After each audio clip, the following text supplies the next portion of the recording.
that was so 4 months ago. These days, your older, wiser, and far more alert and energetic baby is an active participant, not just a precious but passive audience. Your wee one is still doing plenty of watching, but also engaging, interacting, and exploring. Game to take on more of the play, not to mention a more sophisticated playlist. Ready to coordinate senses that were once being pulled out one at a time, touching what she's seeing, looking for what she's heard.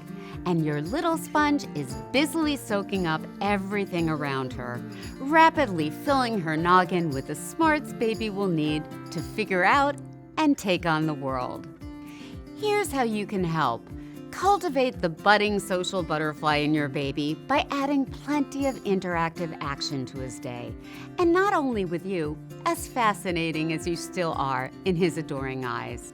Bring baby to places where you'll encounter lots of people. The coffee bar, the park, the museum, and face him out in the carrier or stroller so he can engage with lots of friendly faces.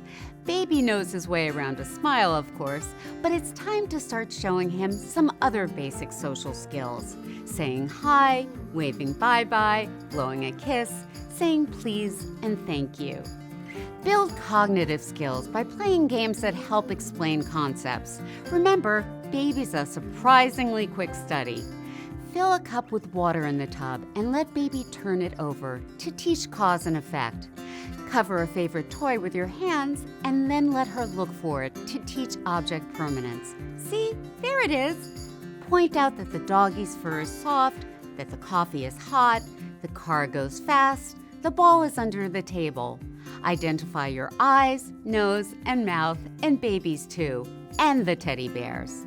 Detail the groceries you're plucking from the shelf and count out the apples you're plopping into a bag. Point to and name everything and everyone in sight. And here's a baby brain power boosting no-brainer.